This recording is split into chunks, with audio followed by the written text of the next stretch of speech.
ನಮಸ್ತೆ TV 24 news ವಾಹಿನಿಗೆ ಸ್ವಾಗತ. ಹೆಸರು ಬೆಳೆ ಹಾನಿ ಪರಿಹಾರ ವಿತರಣೆಯಲ್ಲಿ ತಾರತಮ್ಯ ಮಾಡಲಾಗಿದೆ ಎಂದು ಆರೋಪಿಸಿ ರೈತರು ಹಾಗೂ ರೈತ ಸಂಘದ ಮುಖಂಡರು ಕೊಪ್ಪಳ ಜಿಲ್ಲಾ ಉಸ್ತುವಾರಿ ಸಚಿವ ಶಿವರಾಜ್ ತಂಗಡಗಿ ವಿರುದ್ಧ ತೀವ್ರ ಆಕ್ರೋಶ ವ್ಯಕ್ತಪಡಿಸಿದ್ದಾರೆ. ಕಾರಟಗಿ ಕನಕಗಿರಿ ಕ್ಷೇತ್ರದ 7,196 ರೈತರಿಗೆ ಸುಮಾರು 5.25 ಕೋಟಿ ಪರಿಹಾರ ವಿತರಣೆ ಮಾಡಲಾಗಿದ್ದು, ಜಿಲ್ಲೆಯ ಉಳಿದ 5 ತಾಲೂಕುಗಳ ರೈತರಿಗೆ ಅನ್ಯಾಯವಾಗಿದೆ ಅಂತ ರೈತ ಸಂಘದ ರಾಜ್ಯ ಉಪಾಧ್ಯಕ್ಷ ಅಂದಪ್ಪ ರುದ್ರಪ್ಪ ಕೋಳೂರ ಆರೋಪಿಸಿದ್ದಾರೆ. ಕಳೆದ ವರ್ಷ ಹೆಸರು ಬೆಳೆ ಹಾನಿಗೆ ಪರಿಹಾರ ಕೊಡುವಂತೆ ರೈತ ಸಂಘದಿಂದ ಸಚಿವರು ಹಾಗೂ ಜಿಲ್ಲಾಡಳಿತಕ್ಕೆ ಹಲವು ಬಾರಿ ಮನವಿ ಸಲ್ಲಿಸಲಾಗಿದ್ದರೂ ಇದುವರೆಗೆ ಯಾವುದೇ ಪರಿಹಾರ ದೊರೆತಿಲ್ಲ ಎಂದು ಅವರು ದೂರಿದ್ದಾರೆ. ಪಕ್ಕದ ಗದಗ ಜಿಲ್ಲೆಯಲ್ಲಿ ರೈತರಿಗೆ ಪರಿಹಾರ ಕೊಡಲಾಗಿದೆ, ಆದರೆ ಕೊಪ್ಪಳ ಜಿಲ್ಲೆಯ ರೈತರು ಮಾತ್ರ ನಿರ್ಲಕ್ಷ್ಯಕ್ಕೆ ಒಳಗಾಗಿದ್ದಾರೆ ಎಂದು ಆರೋಪಿಸಿದರು. ಈ ವರ್ಷವೂ ಮಳೆ ಕೊರತೆಯಿಂದ ಹೆಸರು, ಶೇಂಗಾ, ತೊಗರಿ, ಸಜ್ಜೆ ಹಾಗೂ ಮೆಕ್ಕೆಜೋಳ ಬೆಳೆಗಳು ಒಣಗುತ್ತಿದ್ದು, ರೈತರು ಉತ್ತಮ ಮಳೆಯ ನಿರೀಕ್ಷೆಯಲ್ಲಿ ಗುರ್ಜಿ ಪೂಜೆ ಹಾಗೂ ಕೊಡಪಾನು ಪೂಜೆ ಸೇರಿ ವಿವಿಧ ಧಾರ್ಮಿಕ ಆಚರಣೆಗಳ ಮೂಲಕ ದೇವರ ಮೊರೆ ಹೋಗುತ್ತಿದ್ದಾರೆ. ಕಳೆದ ವರ್ಷದ ಬೆಳೆ ಹಾನಿ ಪರಿಹಾರವನ್ನ ತಕ್ಷಣ ಬಿಡುಗಡೆ ಮಾಡುವುದರ ಜೊತೆಗೆ ಈ ವರ್ಷವೂ ಕೂಡ ಬರ ಪರಿಸ್ಥಿತಿಯನ್ನ ಪರಿಗಣಿಸಿ ಸರ್ಕಾರ ಜಿಲ್ಲೆಯನ್ನ ಬರಪೀಡಿತ ಪ್ರದೇಶ ಅಂತ ಘೋಷಿಸಿ ಸೂಕ್ತ ಪರಿಹಾರ ಒದಗಿಸಬೇಕು ಅಂತ ರೈತ ಸಂಘ ಆಗ್ರಹ ಮಾಡಿದೆ.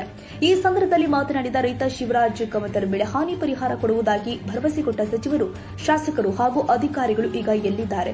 ರೈತರ ಸಂಕಷ್ಟದ ಬಗ್ಗೆ ಧ್ವನಿ ಎತ್ತದೆ ಜಾಣ ಕುರುಡರಂತೆ ವರ್ತಿಸಿದ್ದಾರೆ ಎಂದು ಆಕ್ರೋಶ ವ್ಯಕ್ತಪಡಿಸಿದ್ದಾರೆ. ಈಗಾಗಲೇ ಬೆಳೆ ಹಾನಿ ಪರಿಹಾರ ಆಲ್ರೆಡಿ ಕೊಟ್ಬಿಟ್ಟಿವಿ. ಯಾರದು ನನ್ನ ಕ್ಷೇತ್ರದಾಗ ನನ್ನ ಕ್ಷೇತ್ರದಾಗ ಬಂದು ಹಾಕಿದೆ. ಒಂದು ನಾಲ್ಕೈದು ನೋಡ್ರಿ, ಹಾಕೋ ಹೊತ್ತೆ ಒಂದು 4 ದಿವಸ ಲೇಟ್ ಆಗತ್ತೆ ಅಷ್ಟೇ, ಹಾಕ್ತಿವಿ. ಪರಿಹಾರದ ವಿಚಾರದೊಳಗೆ ಮೊನ್ನೆ ಮಳೆಯಾಗಿ ಬೆಳೆ ಹಾನಿ ಏನಾಗೈತಲ್ಲ, ಅದು ಹೆಚ್ಚಿನ ಪರ್ಸೆಂಟೇಜ್ ಆಗಿದ್ದ ಕಾರಟಗಿ ಮತ್ತು ಗಂಗಾವತಿ ಭಾಗದಾಗ. ಈಗೆಲ್ಲ ಅದ್ರ ಭಾಗದಾಗ ಬಿದ್ದಿದೆ. ಮೊನ್ನೆ ನಾನು ಲಾಸ್ಟ್ ವೀಕ್ನ ನಮ್ಮ ರೈತರು ಹೇಳಿದೆ, ಎಲ್ಲ ನಮಗೆ ಬಂದಿದೆ ಸರ್ ಅಂತ ಹೇಳಿ.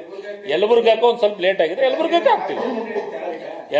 ಹಾಕ್ತೀವಿ, ಕುಷ್ಟಗಿಗೆ ಹಾಕ್ತೀವಿ, ಗಂಗಾವತಿಗೆ ಹಾಕ್ತೀವಿ, ಕೊಪ್ಪಳಕ್ಕೆ ಹಾಕ್ತೀವಿ. ಎಲ್ಲ ಏನಿಲ್ಲ, ಅಲ್ಲೇ ಸ್ವಲ್ಪ ಹೆಚ್ಚಿನ ಪ್ರಮಾಣ ಆಗಿತ್ತು, ಅಲ್ಲಿ ಸ್ವಲ್ಪ ಬೇಗ ಹಾಕಿದ್ದಾರೆ. ನೋಡ್ರಿ ಸರ, ಈಗ ಗದಗ ಪಕ್ಕ ಜಿಲ್ಲೆಯಲ್ಲಿ ಕಳೆದ ವರ್ಷ ಹೆಸರಿನ ಬೆಳೆ ಪರಿಹಾರ ಬಂದು ಹಾಳಾಗ್ಯಾವು, ಹೆಸರು ಬೆಳೆ ಪರಿಹಾರ ಹಾಕ್ರಿ ಅಂತೇಳಿ ನಾವು ಇಲ್ಲಿ ಕೊಪ್ಪಳ ಜಿಲ್ಲಾಕ್ಕೂ ಕೊಡ್ರಿ, ಅಲ್ಲಿ ಪಕ್ಕ ಜಿಲ್ಲೆ ಬಂದೈತೆ ಅಂತೇಳಿ ನಾವು ಏನು ಶಿವರಾಜ್ ತಂಗಡಿಗೆ ಉಸ್ತುವಾರಿ ಮಿನಿಸ್ಟರ್ ಅವ್ರಿಗೆ ಕೊಟ್ವಿ, ಜಿಲ್ಲಾಧಿಕಾರಿಗೂ ಮನವಿ ಸಲ್ಲಿಸಿವಿ. ಅವ್ರಿಗೂ ಸಲ್ಲಿಸಿದ್ರು ಅವ್ರು ಇನ್ನೂವರೆಗೆ ನಮ್ಗೆ ಬೆಳೆ ಪರಿಹಾರ ಇಲ್ಲಿವರೆಗೆ ಅದಕ್ಕೆ ಈ ವರ್ಷ ಹೆಸರು ಬಿತ್ತಿ ಮತ್ತು 1 ತಿಂಗಳು ಕಳೆದ್ರೂ ನಮ್ಗೆ ಹೆಸರು ಬೆಳೆ ಪರಿಹಾರ ಹಾಕಿಲ್ಲ.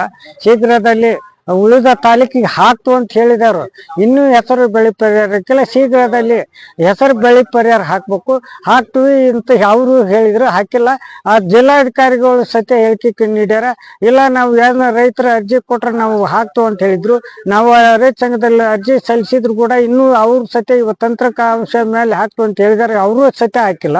ಶೀಘ್ರದಲ್ಲಿ ಹೆಸರು ಬೆಳೆ ಪರಿಹಾರ ಹಾಕ್ಬೇಕಂತ ಹೇಳಿ ರೈತ ಸಂಘದ ರಾಜ್ಯ ಉಪಾಧ್ಯಕ್ಷ ಅಂದಪ್ಪ ಕೋಳೂರು ಮಾಧ್ಯಮಕ್ಕೂ ಮನವಿ ಮಾಡ್ಕೊಂಡಿದ್ದೆ. ಸರ, ಇದು ಮತ್ತೆ ಮಳೆ ಹತ್ತೆಲ್ಲ ಹಾಳಾಗ್ಬಿಟ್ಟಿ ಸರ. ಈಗ ಏನ್ ಮಾಡ್ಬೇಕು? ಇವತ್ತ ಹೆಸರು ಎಲ್ಲ ಸತಿ ಒಂದು ಬುಡ್ಡಿ ಬಿಡ್ತಿದ್ವಿ ಸರ್ ನಾವು. ಇದೆಂತ ಆಗಿದಕ್ಕ ಒಂದ್ ಬುಡ್ಡಿ ಬಿಡ್ಸಿದ್ರೆ 400-450 ಕೂಲಿ ಕೇಳ್ತಾರ್ರಿ. ಅದ್ರ ದಾಳಕ್ಕಾಗಲ್ಲ ಅಂತ ಹರ್ಗಾಕಂತೀವಿ ಸರ್ ನಾವು. ಏನ್ ಮಾಡ್ಬೇಕ್ರಿ ಈಗ? ಏನಿ ನೋಡ್ರಿ, 11 ಎಕರೆ ಹೊಲ ಹಾಕಿರಿ ಸರ. ಏನೇ ಒಂದ್ 4 ಪ್ಯಾಕೆಟ್ ಆಗ್ಯಾವ್ರಿ ಸರ.